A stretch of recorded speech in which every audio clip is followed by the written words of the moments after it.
শীতকালে গ্রামাঞ্চলে রাত ৯টা মানে অনেক রাত। আর শীতের সময় যেহেতু আমার ভাগ্নির পরীক্ষা শেষ, বোন এবং বোন জামাই বেড়াতে চলে এসেছে। তো রাত ৯টার সময় বোন আবদার করলো বাড়িতে ভাজা পোড়া তৈরি করা হবে। তো বাসাতে যা যা ছিল তাই দিয়ে আইটেম করে আমরা ভাজতে বসে গেলাম।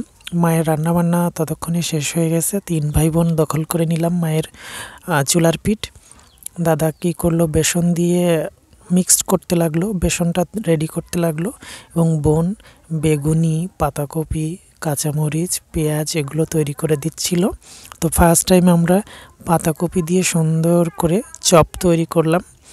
দেন কিছু বেসন মাখানো ছিল, কি করা যায় ভেবে আকুল হয়ে অবশেষে কাঁচা ঝাল ছিল, কাঁচামরিচগুলো দিয়ে কাঁচামরিচের চপ তৈরি করব। এটা যে এত সুন্দর লাগে, বেসিক্যালি এই চপটা আমার কাছে ভীষণ ভালো লাগে।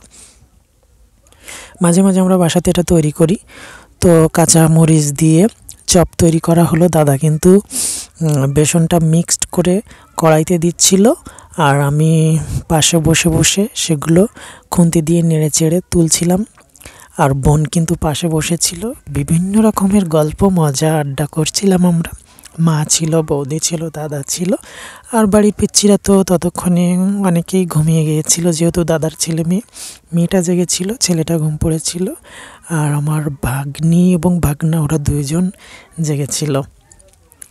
তো ৩ ভাই বোন মিলে একটা ফ্যামিলি আড্ডা দিচ্ছিলাম। দেখুন কাঁচামরিচের কীভাবে চপ তৈরি করছি। আপনারা কখনো এভাবে তৈরি করে খেয়েছেন কিনা অবশ্যই কমেন্টস করে জানাবেন। এটা কিন্তু প্রচুর ঝাল হয়।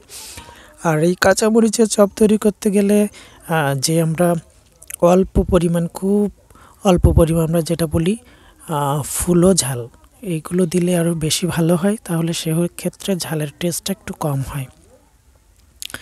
তো বেসন এক পর্যায়ে আমরা বেগুন ছিল অর্ধেক মতো, মা আবার বেগুনটা কেটে দিল, দিয়ে আবার ৫-৬টা বেগুনের চপ তৈরি করে নিচ্ছি, বেগুনের চপগুলো। আর এখানে কিন্তু তেলের পরিমাণ খুবই কম দেওয়া হয়েছে, যেহেতু রান্নাবান্না হয়ে গেছিলো আমরা ডিসিশান নিলাম অল্প তেলে কি করে এই ভাজাগুলো তৈরি করা যায়।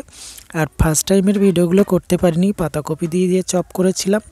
দেন আরও কিছু বেসন মাখানো ছিল, সেখানে অল্প কিছু পেঁয়াজ এবং কাঁচামরিচ কুচিয়ে দেওয়া হলো কুচি কুচি করে। এটা দিয়ে আমরা এখন পেঁয়াজি বানাবো। তো পেঁয়াজি বানানোর জন্য আগে বেগুনের চপগুলো তুলে রাখা হচ্ছে পাত্রে, এখানে কিন্তু আমি তুলে রাখছি সুন্দর করে। এবার আমরা পেঁয়াজু বানাবো। আর পেঁয়াজু বানানোর সময় দাদা আবার বলছে আমি এই ঝালে হাত দিতে পারবো না, আমার হাত জ্বলবে। তো মাকে দিয়ে আবার মিক্সড করে নিলাম। এবার আমাকে পেঁয়াজু বানাতে হেল্প করছে আমার মা। দেখুন মা কিন্তু আস্তে আস্তে পেঁয়াজুগুলো তৈরি করছে, সেগুলো দিচ্ছে। শীতের রাত্রে কিন্তু গরম গরম খেতে এগুলো খুবই সুন্দর লাগে। আর আমরা অনেক রাত পর্যন্ত আড্ডা দিলাম মায়ের উনুন পিঠে দিয়ে। এইগুলো খেয়ে রাত 11টা সাড়ে 11টার দিকে আবার আমার গ্যাস্ট্রিকের বড়ি খাইতে হয়েছে, খেয়ে তাই রাত্রে খাওয়া দাওয়া করেছি।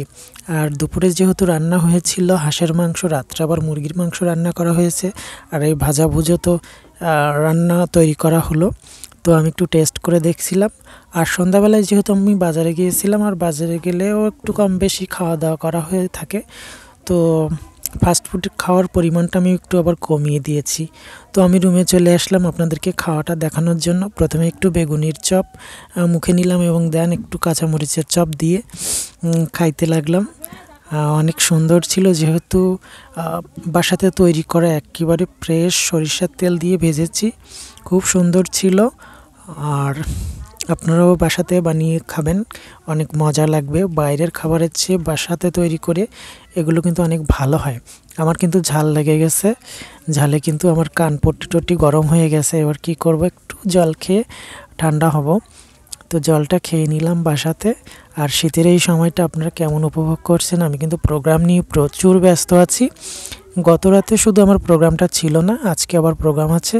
তো সবাই ভালো থাকবেন, সুস্থ থাকবেন, আমার জন্য দোয়া আশীর্বাদ করবেন। সবাইকে টাটা। আর হ্যাঁ, চ্যানেলটি কিন্তু অবশ্যই সাবস্ক্রাইব করবেন।